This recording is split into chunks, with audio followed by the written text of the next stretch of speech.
Hello, everyone, and a very warm welcome to this episode of The Federal. My name is Naved Anjum, and I'm joined today by a very special guest, Mr. Perry Garfinkel. Is a veteran journalist, editor, frequent speaker, who has covered the convergence between the East and the West for almost half a century. Welcome to the show, Mr. Garfinkel. It's wonderful to have you here with us. I'm very pleased to be with you. Nice to meet you. Thank you. Nice to meet you too. And before we begin, let me just introduce very briefly our esteemed guest to the viewers. Mr. Garfinkel, of course, uh, is the author of best-selling Buddha or Bust, In Search of Truth, Meaning, Happiness, and the Man Who Found Them All. This was his best-selling book, which was published in 2007. And it was a book for which he traveled around the world to discover the heart of Buddhism and in order to understand what were the reasons for its popularity. And in the process, of course, he ended up discovering himself. Um, he has contributed to the New York Times for many years since 1986, covering trends in culture, in psychology, spirituality, business, cuisine, travel, and a lot more. Mr. Garfinkel has also traveled in and written about India from the days when he was on a hippie trail here in the 70s and in search of a spiritual guru. Since 2004, he has almost come here in India every year as a journalist. He has been a consultant to one of India's prominent hotel groups, that's House of Mewar in Udaipur, Rajasthan. He worked as a reporter for other publications, including Boston Globe and Newark Star Ledger and Martha's Vineyard Times. He is, apart from all these, he has also been a lifelong drummer, a percussionist basically, who has played in bands of rock and blues and jazz bands since his high school. And he even studied tabla very briefly. So today we are going to discuss his book, Becoming Gandhi, Living the Mahatma's Six Moral Truths in Immoral Times, which has been published by Simon Schuster. Just to begin with, Mr. Garfinkel, let me ask you: it was the idea to sort of trace Gandhi's footsteps in order to understand his teachings and what it meant to to be Gandhi-like, if not really be Gandhi, and in order to see that if you want to change the world, that what Gandhi had famously said, that if you want to change the world, you have to basically begin with yourself. It's like the change has to begin within you, right? So if you could tell us briefly about how did this idea occur to you? It seems to be a very harebrained idea to anyone who would think that to sort of understand Gandhi, one has to actually go and trace those the places that he lived in the people in those places, talk to them, and in order to understand what Gandhi means and what his teachings mean. Well, first of all, thank you very much for that wonderful introduction. And my what the genesis of why I came to write this book was that I had done with the Buddha, followed in his footsteps and practiced Buddhist practices. These days, I looked around the world and I've seen a decline in the important values and practices that we would prefer to be living. Primarily, violence is on the rise. The idea of telling the truth is practically an endangered species. The people are living more complicated lives, not more simple lives. And I read some books about Gandhi, but I didn't feel that I could experience what he was proposing just by reading about him. And so I decided to undertake, as he had famously said, his experiment with truth. So I undertook 6 of the principles that he had espoused, namely truth, nonviolence, simplicity, faith, vegetarianism, and even celibacy, brahmacharya. And as you said about my last book, Buddha or Bust, it really took me also into myself to examine what were my values. I could look around the world and see that the seems like the world has lost its moral compass. And so I decided to be the change I wanted to see in the world, as Gandhi's quote is often mentioned. And it has transformed my life and the way I look out at the world, the way I try to interact with other people. Let me just add, I traveled to 3 countries. I followed in Gandhi's footsteps as much as possible. So in India, I did the Salt March, the entire Salt March. I didn't walk the whole thing, but I walked through all the villages. And then I went to England, where Gandhi went to law school, and I saw some archival research about him and followed his footsteps there, and as well South Africa. And I spent 2 amazing weeks in South Africa in his footsteps. And I did go to some American cities where pockets of Indians live primarily, and established statues in his honor and organizations in his honor. Right. So this book, of course, when you started, it did not really, you did not really have an idea how it would turn out. And what we have in the shape of this book is a kind of self-help book also, in the sense that it tells us a lot about how to live in a world which tests all your sort of where you have to undergo a lot of tests at different fronts. Gandhi's teachings of simplicity, of truth, of nonviolence actually um, keep you in good stead.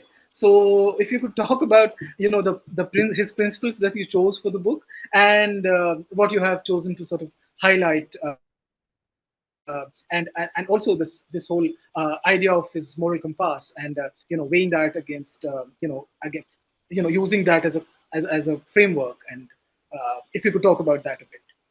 Yes, yes. I struggled with once I had done all the research and read many books and been to these countries and interviewed many people, I Yeah. was challenged to come up with a structure that could tell the story of my experience and of what Gandhi's philosophy was. And I tried to think of doing this chronologically. That didn't work. So I very simply chose these 6 principles, which I just mentioned, and make a chapter about each of them. Yes. And I was resisting the idea, as you said, to call it a self-help book. It was Yeah. to help myself. Yes. You could, but as a gesture, as a tip of the hat to this idea of self-help book, at the end of each chapter, I have a little section called "How to Gandhi," Yes. uh, according to these 6 principles. And Yes. and what I did, let's just take one example: violence. Of course, Gandhi is the most famous proponent of nonviolent resistance, nonviolent action, Mhm. nonviolent behavior. So I looked around in my life and saw the ways in which I was exposed to violence, very subtle and simple ways, and I began to change them or walk away from them. For instance, American football, which is very different from soccer, football, is violent. It's men, attacking each other and tackling each other, literally. I stopped watching football, which is an American pastime.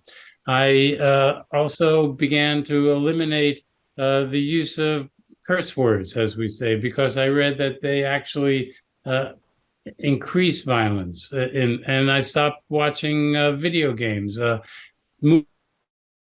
Movies that show violence.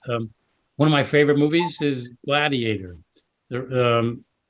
Russell Crowe, and if you count up how many people were killed in these battles, and we become numb to this idea that we're watching people killing people. So Mhm. all of these little ancillary things contribute to our sense that we're surrounded by a world of violence. Mhm. Television, the news, we're surrounded by violence. That's just one example. And then I followed through with all the other 5 of them, Mhm. telling the truth. I just checked when I was even fibbing. or the omission of information is a kind of lying by omission. And so I followed through with all these. One funny episode was uh, in the gesture of simplicity, I Mm. cut out, uh, eliminated a bunch of apps and logged off of Facebook and Instagram, and I also cleaned out my closet, literally and figuratively.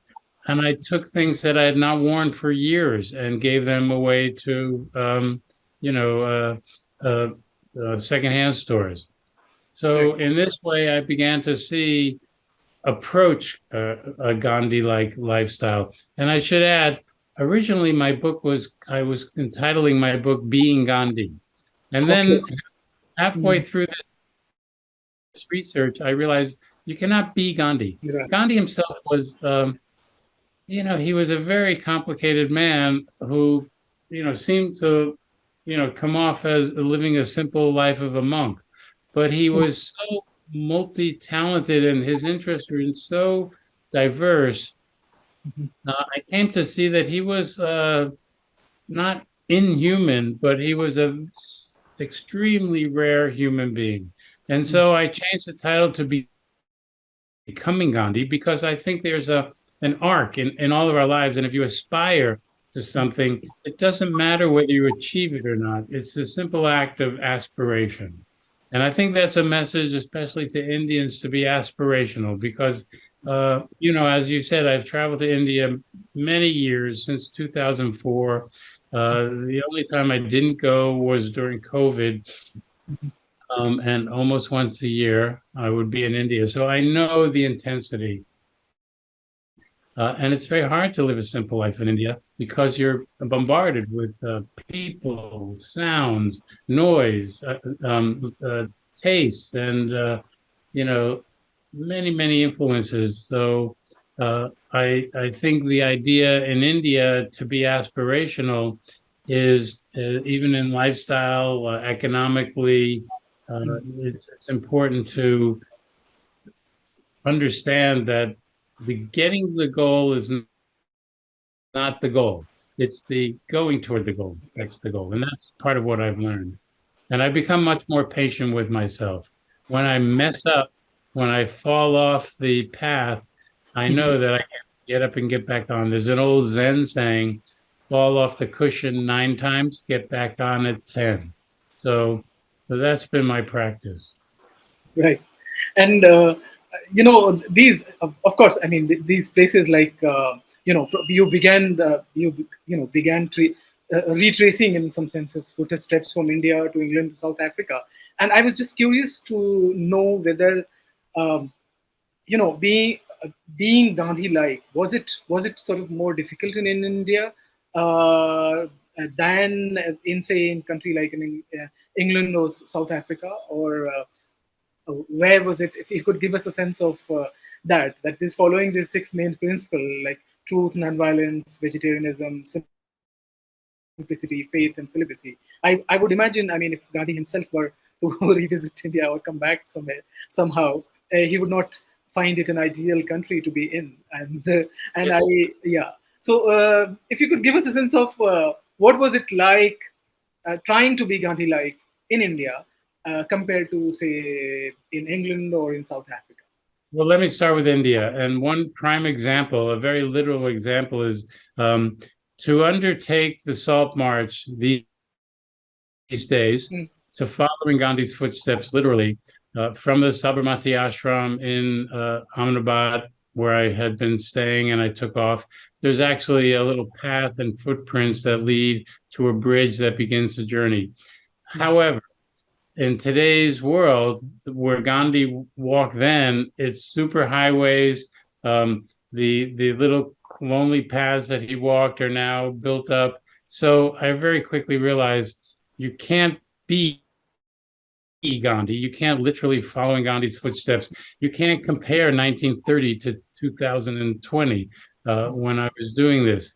So I have, as a journalist of many years, I have the ability to kind of translate what was the then into the now and what was the now into the then.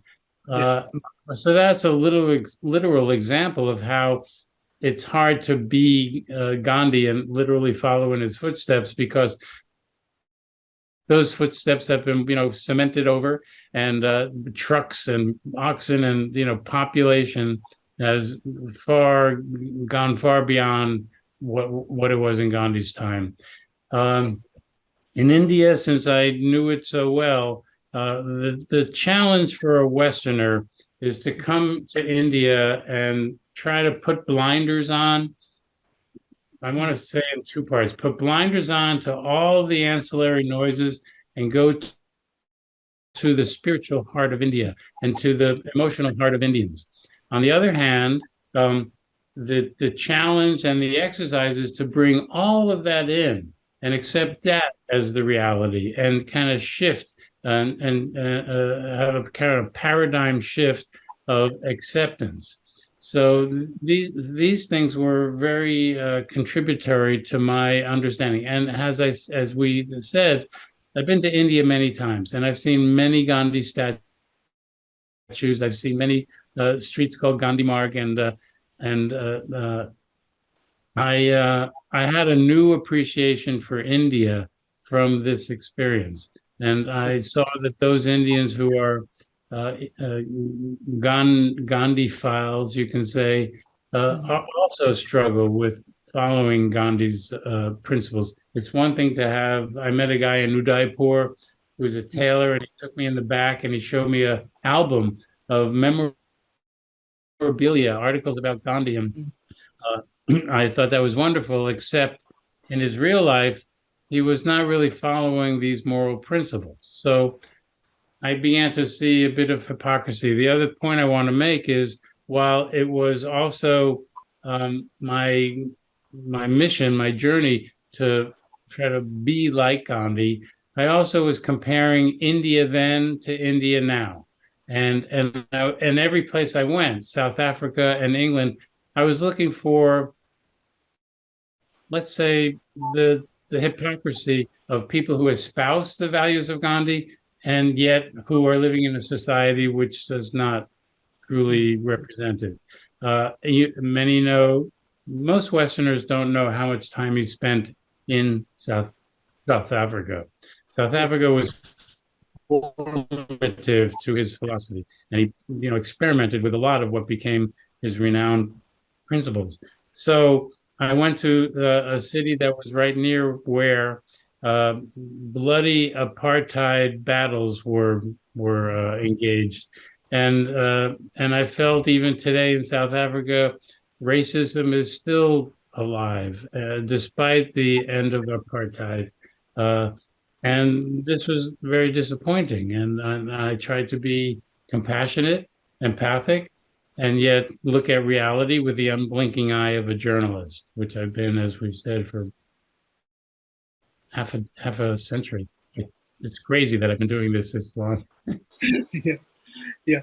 And you mentioned this, this dynamic of the past and the present, and and as a journalist, you do have that kind of sensibility in a sense that we do sort of uh, tend to compare and contrast. And much of what is happening in India today, for instance, I mean, the story of India today is the story of the two conflicting ideologies of nonviolence, which is like peace and harmony, and that also, of course, uh, includes the religious harmony, that is. And then on the other hand, you have another ideology by the followed by the ruling regime, which is of course the ideology of Nathuram Godse, who killed Mahatma Gandhi. And I was just curious to know what you sort of make of India of today, and what its political reality has become in this day and age. So let me comment. Because of the mission I had undertaken to try to live the life of Gandhi, I tried in this book to keep away from the politics. All Uh, and Gandhi himself always said, "I'm not a politician," but he was a very political animal, and he right. was very strategic in what he was trying to achieve. and I think he was a brilliant a marketing genius. Right. Even the salt, the march and the taking of the salt, he thought strategically, how is that going to uh, be heard in India? Mm. Uh, the politics of India is very complicated, and there's a lot of talk about things that are Gandhian, but when you look on the ground, Mm. not so much. Uh, Right. I have one mention of a Modi as an aside, but other than that, I Yeah. kept I kept Not away. much. And I also see how Gandhi and the image of Gandhi and the brand Gandhi Yeah. has been used to the advantage of whatever politician is trying to get the popular vote. Um, Right. I think I love India. You could say I have a love hate with India. Yeah. I have many friends who I adore. I'm always fascinated when I get there. I'm always have some trepidation before I go. But Yeah. once I'm there, for some reason, I settle in. I think I must have had a past life and a future life as an Mhm. Indian. Uh, Yes. Indians I know at the upper level, Mm. sometimes I feel like in their home, they Mm. are secure and have people working for them, staff, house staff. Right. As soon as you step outside the door, it's another reality. And Mm. and I'm always curious, how do they balance what they have with the advantages they have at home, and then Mm. walk out on the street and see the extreme disadvantage of many people. Right. Uh, as we know, when I was growing up, India was a third world country, and Mm. now it's moved up and it's a prominent world power. And my hope and prayer is that India and Indians can adapt to the changing world while maintaining and holding tightly to some of those principles that in 1920 and even before Gandhi Mm. had espoused.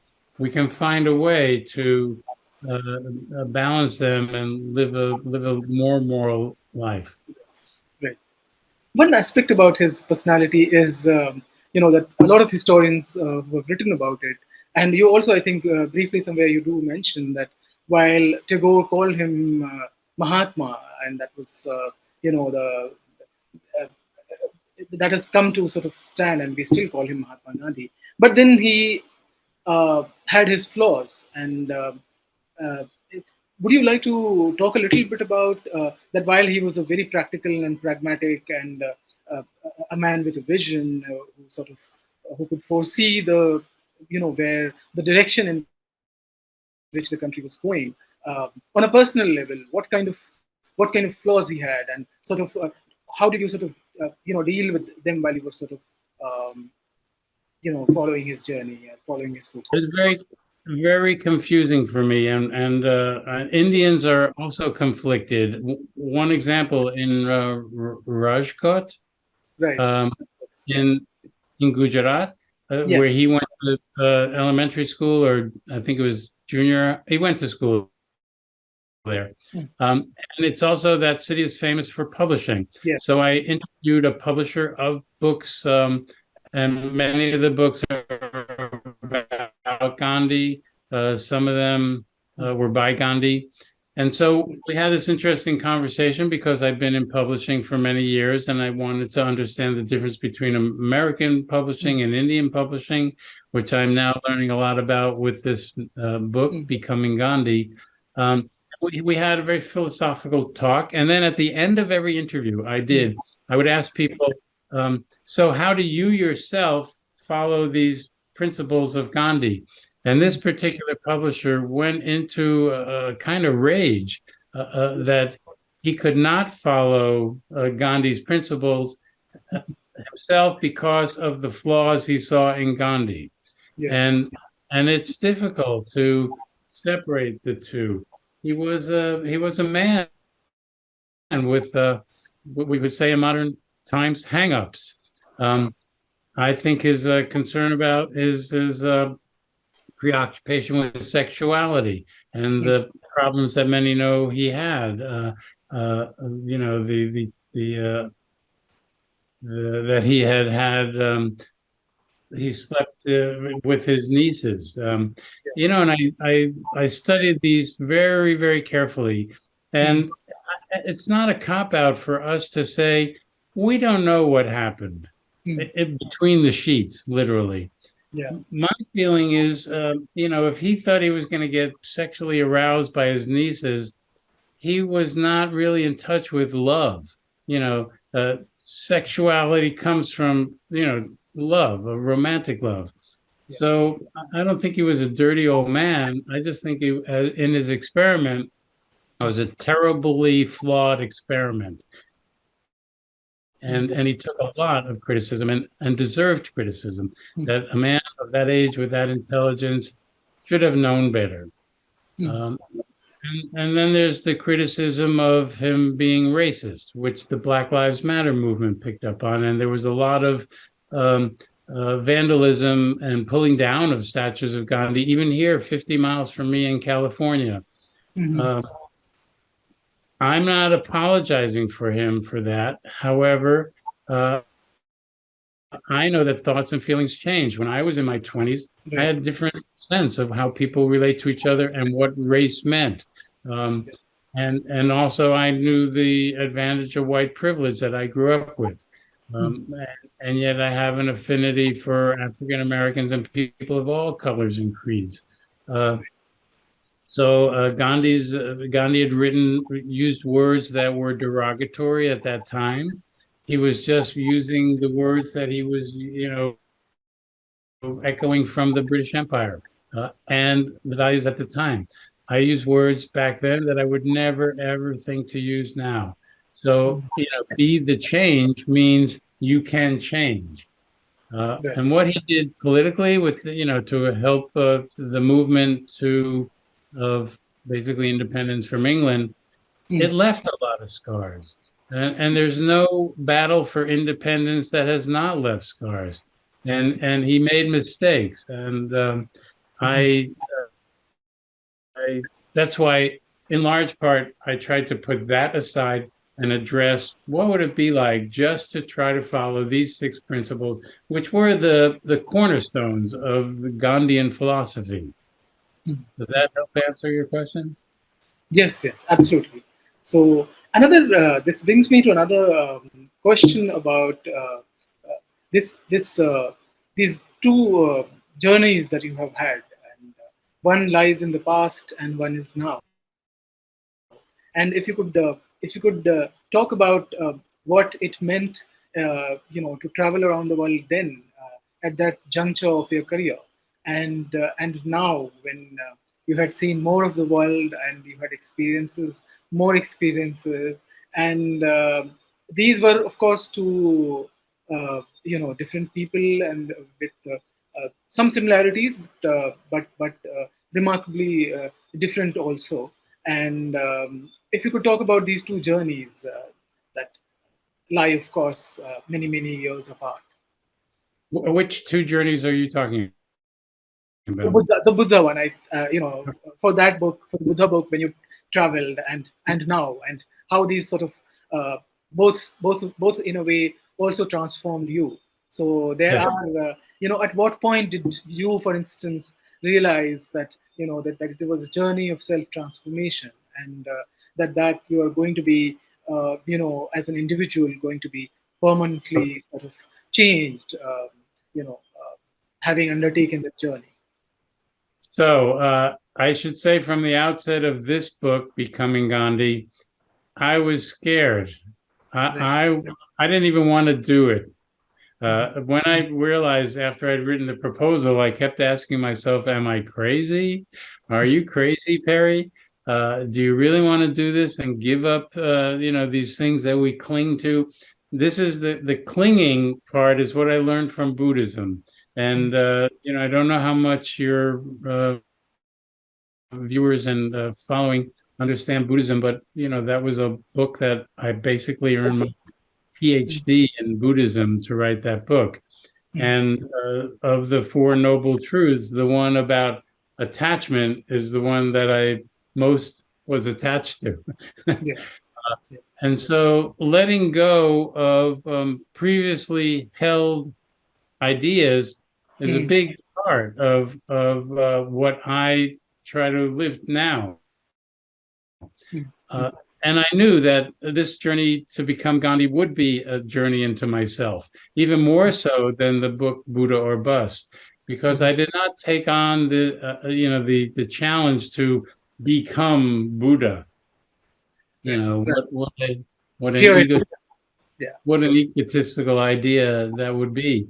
And then as I undertook this one of becoming Gandhi, I also thought, who am I? Who do I think I am that I can change these behaviors of so many decades of living? Mm, Uh, but in terms of the then and the now, and in my journeys around the world, for Buddha or Bust, I went to, I think it was 7 or 9 countries. I took mhm, literally a business class ticket around the world, and I stopped in 9 countries where Buddhism was being used uh, as a social action, mm, socially engaged Buddhism. In becoming Gandhi, I did go to 3 countries, but with the backdrop of having seen the world, I was comfortable in various different settings, and I was always conscious of how has this culture uh, shifted with the times, and then again, how much of their old values that are worth it been saved. And I think globally we're losing those mm, values. And this idea of a woke culture, mm. you're using that phrase too in India. Um, Yes. it's misinformed. It's not, and it tickles me because, as you know, Buddha means the awakened one. Mm, mm, And so I was thinking about this recently. We're talking about a woke society, and there was the Buddha, thousands of years ago, mm, who awoke, and that was a good thing. And now, if you're woke, the conservatives will condemn it. The liberals, use it freely. Uh, mm. we're living in conflicted times and conflicting times that Yes.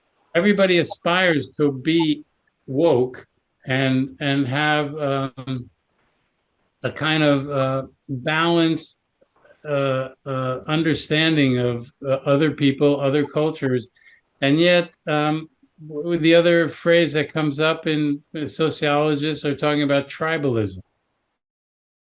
Yeah. So, we all come from a small tribe, whether it's, the immediate family, our religious or ethnic community, et Mm, cetera, et cetera. So we're trying to adapt to that while maintaining old valued customs and rituals and traditions. And it's a complicated juggle. And mm. this is what I've come up with. As you'll see in the beginning of my book when you read it, the Yes. very beginning, I say that as a result of this journey into the mind of Gandhi and the practice of Gandhi's principles, I laugh more and I cry more. I have a Yes. greater compassion Mm, for the dilemma that we're literally talking about now. How do mm. you live a moral life in immoral times? And I think that's what all these self-help books are about is personal growth. Mm, And there's waves of movements, social movements that go toward that try yes. to adjust and correct, course correct, how we're going. And yet we're human beings, as Gandhi was, with flaws and pulls and challenges Mm. that make it it's an interesting journey, Naima. Right. You have spoken about a whole host of issues and the problems facing the world today. And I want to ask you about what do you think? I mean, in the context of Gandhi and his teachings only, that what do you think are the most pressing of challenges that modern society faces, and how sort of how does it become difficult when it comes to adhering to Gandhi's principles in today's time, especially his basic, the cornerstones of his teachings, like truth and nonviolence and simplicity, in the materialistic age. What does it, how challenging is that to, and how Yes, yes. do, yeah, and how do individuals work towards these challenges and overcoming? Of the six that I undertook, and looking at society at large, I think nonviolence is the aspiration, and we're surrounded by violence. Violence is within us. Even Gandhi's grandson, who I interviewed in Rochester, New York, Arun Gandhi, who passed away recently, a very wonderful man, and he had been with the Times of India for 30 years. He said, violent nature is within us. And the Buddha, so this is with the overlap now, that the Buddha had acknowledged that when we talk about Buddha nature, is not, Mr. Perfection. It's, we have to come to some kind of a acceptance that we have a dark side and a bright side. And the goal is to move to the bright and move away from the dark. And that's the challenge in society today. You can see all these things around us on TV and in the news and in our personal relationships. People are more rude to each other now, I find. But the challenge is to move to the good, as I Yeah. said. I don't know if this is we can bring an end to violence, but I think Mhm. we can have a reduction of it. And then I would just say finally that the one we didn't talk about so much is faith. Yeah. Um, I grew up in a Jewish tradition. I've studied Hinduism. I would say now as a practice, I'm more Buddhist. But Mm. Gandhi to Gandhi, faith came really primary, and within that, I also looked at the things people say and the things people do, and I looked at some inconsistencies there. But for Gandhi, faith was at the core of what he of the his famous line was he said, God is truth, Mm. and then he changed it to say truth is God. Yeah. So all of these principles to tell the truth and faith, Mm. and it's a very complicated interweaving of things. But I think for Mm. the world today, for Indians today, for Americans today, Mm. to look into your heart and look into your faith and Mm. take the high road on all of them might be the best way to go. Right. Right. You must be a relieved man, considering this book has been in the making for many years. And uh, tell us about you know what you intend to do now. And of course, you're busy with the promotion of this book now. But are you planning to travel to India also for the promotion of the book? Well, first of all, yes, this book was the seed of this book was planted, I think it was 2008 or 9. And I Okay. tried to go of writing a proposal, but it didn't really get accepted. I think the times were not ready for what I wanted to do. And then I undertook it again and probably 2017 or 18. Mm. Took a long time to fix up, what I wanted to do. And then it took also, to be quite honest and sincere, there were many publishers in America who turned it down. Mhm. And I met a wonderful agent in Mhm. India named Jayapriya Vasudevan, who lives in Bangalore. And she saw a rough proposal, and Mhm. she said we should do this book, and that's how it came to Simon and Schuster India. Right. And then my agent in America picked up on that, and then she finally sold it. Uh, so yeah, it's been with me for quite a long time, and to be honest, halfway through writing this book, the Mhm. writing part, not the research, I was ready to give up. I said, I just bit off more than I can chew here. It's too complicated. I don't know if I even myself can learn charkha, which I did, and Mhm. walk the salt march. But something in me, some faith, both in myself and faith in the mission, that maybe this book will have a little drop of water into the big sea of humanity, could make a difference. Now, I'm entirely thrilled that Simon and Schuster has published this book in India. I'm hoping for some, good response, and I wanted this book to be a conversation starter. Right. You asked me what I do next. Well, I'm after the promotion for this book, I'm just gonna take some time. I'm writing some things now that didn't get in the book that I feel are the material to write essays about. And my book comes out in America late January, so there'll be another roll of publicity. The next book I want to write, you asked about my trip to India. I was hoping to come this next week, but it was recommended that I wait until the book festival season starts. Okay. So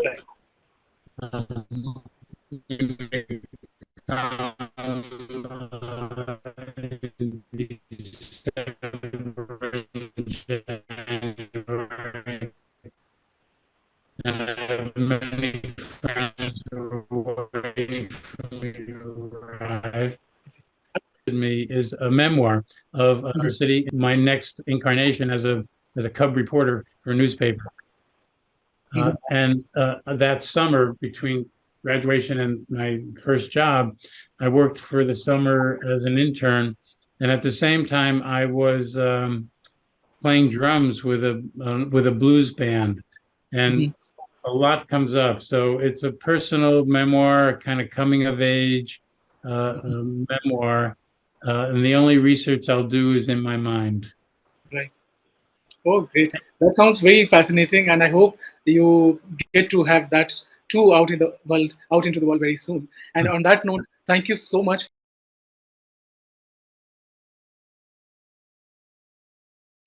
Subscribe to the Federal's YouTube page for more news and updates.